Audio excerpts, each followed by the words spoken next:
Price the Lord.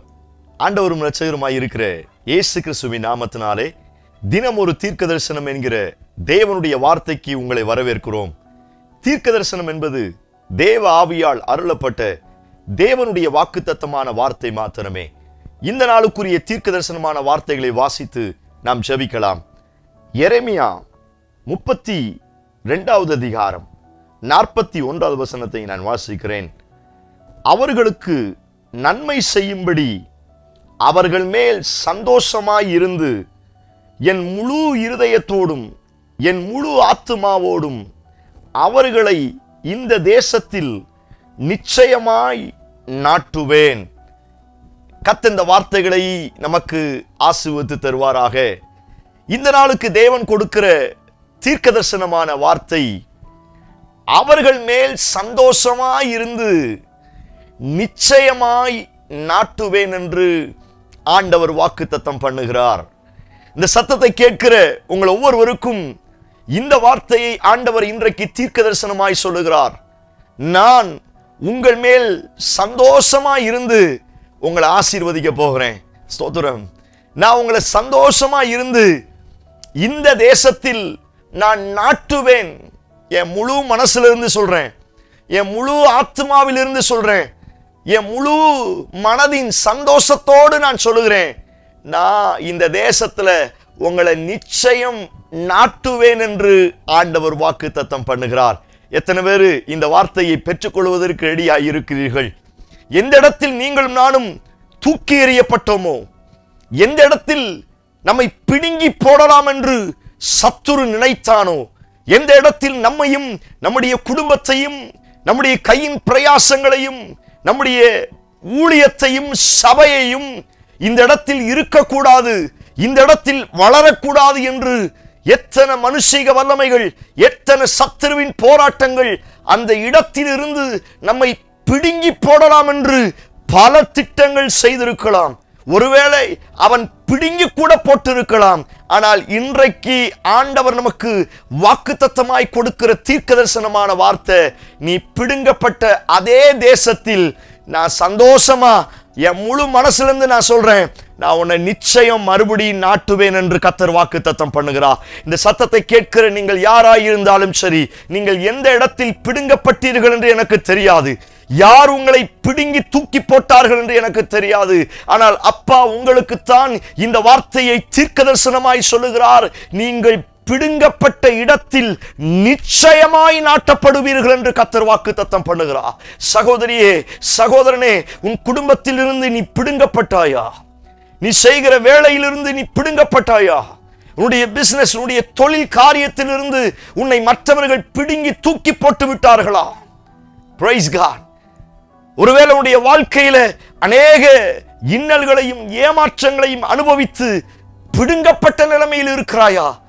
உங்களை பார்த்துத்தான் ஆண்டவர் இந்த வார்த்தையை சொல்லுகிறார். என் முழு மனசுல இருந்து நான் சொல்றேன், நான் சந்தோஷமா இருந்து உன்னை பார்த்து சொல்றேன், நான் நிச்சயம் உன்னை நாட்டுவேன்னு கர்த்தர் வாக்குத்தத்தம் பண்ணுகிறார். ஓ பிரைஸ் காட், ஹல்லேலூயா. இந்த நாள்ல சந்தோஷமா கர்த்தர் உன்னை ஆசீர்வதிக்க போகிறார். சந்தோஷமா இருந்து முழு மனசுல இருந்து. பெரியவங்க, வயதானவங்க யாராவது சொல்லுவாங்க, என் மனசார உன்னை வாழ்த்துறேன். ரோட்ல யாராவது ஒரு வயதானவங்க இருந்தாங்க அப்படின்னா அவங்களுக்கு ஏதாவது நம்ம ஒரு சின்ன ஹெல்ப் பண்ணா போதும், அவங்க நம்ம தலை மேல கையை வச்சு அவங்க சொல்லுவாங்க, என் மனசார நான் உன்னை வாழ்த்துறேன், நீ நல்லா இருக்கணும் அப்படின்னு ஒரு சிலர் சொல்லுவாங்க. சோத்திரம். நான் சொல்றேன், ஒரு சாதாரண மனுஷனுடைய வார்த்தையே நம்முடைய இருதயத்தை சற்று மகிழ பண்ணும் என்று சொன்னால், வானத்தையும் பூமியையும் அண்ட சராச்சரங்களை உருவாக்கின எல் ஷடாயா இருக்கிற சர்வ வல்லமையுள்ளவர் பிடுங்கப்பட்ட உன்னை பார்த்து சொல்லுகிறார், நான் சந்தோஷமா இருந்து என் முழு மனசோட சொல்றேன், நீ பிடுங்கப்பட்ட இடத்தில் நிச்சயம் நாட்டுவேன் என்று ஆண்டவர் வாக்குத்தத்தம் பண்ணுகிறார். எத்தனை பேர் இந்த வார்த்தைக்கு ஆமென் சொல்றீங்க? மனுஷன் சந்தோஷமா இருக்கும் பொழுதே அவனுடைய வாயில் எவ்வளவு நன்மையான வார்த்தைகள் வரும். ஸ்தோத்திரம். ஏசாவையும் ஏசாவை அழைத்து ஈசாக்கு சொல்லுகிறார், நீ போய் எனக்கு சந்தோஷம் உண்டாகும்படி நல்ல உணவை சமைத்து கொண்டு வா, நான் சாப்பிட்டு திருப்தி அடைந்து நான் உன்னை சந்தோஷமா உன்னை ஆசீர்வதிக்கணும், நான் மன நிறைவா உன்னை ஆசீர்வதிக்கணும் அப்படின்னு ஈசாக்கு சொல்லுகிறார். இதை மறைந்திருந்து கேட்ட யாக்கோப்பு தன்னுடைய அண்ணன் வருவதற்கு முன்பதாகவே அவருக்கு பிடித்த உணவுகளை அதிகமாய் கொடுத்து ஸ்தோத்திரம் தன்னுடைய தகப்பனுடைய முழு மனசோடு சந்தோஷத்தோடு ஆசீர்வாதத்தை பெற்றுக் கொண்டான். நமக்கு தெரியும், சேஷ்டபுத்திர பாகம் மூத்தவனாய் இருந்த ஏசாவுக்கு தான். ஆனால் அந்த இடத்தில் கர்த்தர் அதை மாற்ற ஆரம்பிக்கிறார். ஸ்தோத்திரம், அவன் திருப்தி அடைந்து முழு மனசோடு முழு சந்தோஷத்தோடு ஸ்தோத்திரம் இளையவன் என்று பார்க்காமல், யாக்கோப்பு என்று பார்க்காமல் அவனை சந்தோஷமாய் ஆசீர்வதிக்க ஆரம்பித்தார். ஸ்தோத்திரம், அது ரைட்டா தவறா அப்படிங்கிறது இரண்டாவது காரியம். ஆனால் ஒரு சாதாரண மனுஷன் நல்லா சாப்பிட்டு இயேசுவின் நாமத்தை பயன்படுத்தி யாக்கோப்பை ஆசீர்வதித்த உடனே அந்த ஆசீர்வாதம் அவனுக்கு மாத்திரமல்ல, ஸ்தோத்திரம் இன்று வரைக்கும் பல தலைமுறைகளில் நிறைந்திருந்தது. எத்தனை பேர் உண்மைன்னு சொல்றீங்க? ஒரு சாதாரண ஈசாக்கா இருந்த தேவ பயபக்தி உள்ள ஒரு மனுஷன் ஆசீர்வதிக்கும் பொழுது, மனசார மனசு நிறைஞ்சி ஆசீர்வதிக்கும் பொழுது, அது யாக்கோப்புக்கு மாத்திரமல்ல, யாக்கோப்பின் சந்ததியாய் இருந்த 1000 தலைமுறைக்கு மேலாய் இன்று வரை அந்த ஆசீர்வாதம் நிலை நிற்கும் என்று சொன்னால், இன்றைக்கு என்னை சந்தோஷமா முழு மனசோடு ஆசீர்வதிக்கிறது மனிதனாய் இருந்த ஈசாக்கு அல்ல, வானத்தையும் பூமியும் உண்டு பண்ணின நன்மை செய்கிறவராய் சுற்றி திரிந்த நீங்களும் நானும் ஆராதிக்கிற நம்முடைய இயேசு கிறிஸ்து நம்மை ஆசீர்வதிக்க போகிறார். நான் அந்த வார்த்தை இப்படி சொல்லுகிறேன், ஒரு மனுஷன் மனசு நிறைஞ்சு ஆசீர்வதிக்கும் பொழுதே அது பல தலைமுறைகளுக்கு ஆசீர்வாதம் தொடரும் என்று சொன்னால், ஸ்தோத்திரம் வானத்தையும் பூமியும் உண்டாக்கின சர்வ வல்லமையுள்ளவர் என்னை பார்த்து ஸ்தோத்திரம் அவர் சொல்ல ஆகும், அவர் கட்டளையிட நிற்கும். என்னை பார்த்து மனசார இன்னைக்கு வாழ்த்துகிறார். இந்த சத்தத்தை கேட்கிற நீங்கள் யாராயிருந்தாலும் சரி, உங்களை பார்த்து தான் சொல்றார், நான் சந்தோஷமா இருந்து என் முழு மனசோடு என் முழு ஆத்மாவோடு நான் உன்னை பார்த்து சொல்றேன், நீ நிச்சயம் நாட்டப்படுவாய். ஓ பிரைஸ் தி லார்ட். எத்தனை பேர் இந்த அழகான வார்த்தைக்கு ஆண்டவருக்கு நன்றி செலுத்துறீங்க? நீங்க எந்த இடத்துல பிடுங்கப்பட்டீங்கன்னு தெரியாது, யார் உங்களை பிடுங்கி போட்டார்கள் என்று சொன்னாய் தெரியாது, அல்லது எது உங்களை பிடுங்கினது என்று தெரியாது. இந்த வார்த்தையை நீங்க நல்லா கவனிச்சு கொள்ளுங்க. ஸ்தோத்திரம், யார் பிடுங்கினாங்கன்னு தெரியாது. ஸ்தோத்திரம், அது ஒருவேளை மனுஷனா இருக்கலாம், அது ஒருவேளை மந்திரவாதியா இருக்கலாம், அது ஒருவேளை ஸ்தோத்திரம் மற்ற அசுத்தாவிகளுடைய வல்லமைகளா இருக்கலாம், அல்லது விக்கிரகத்தின் வல்லமையா இருக்கலாம். எது உங்களை ஸ்தோத்திரம் யார் உங்களை பிடுங்கினாங்கன்னு தெரியாது. ஒருவேளை எது உங்களை பிடுங்குச்சுன்னு தெரியாது. ஒருவேளை பாவமா இருக்கலாம், ஒருவேளை சாபமா இருக்கலாம், ஒருவேளை தேவனை சரியாய் அறியாம அநேக ஸ்தோத்திரம் பிடுங்கப்படுகிற நிலைமைக்கு வரலாம். இன்னும் சொல்ல போனா ஒரு படிக்கு மேல ஒருவேளை ஆண்டவரே கூட கோபத்துல பிடுங்கி போட்டு இருக்கலாம். இந்த இடத்துல அதுதான் அங்க சொல்லப்பட்ட வார்த்தை.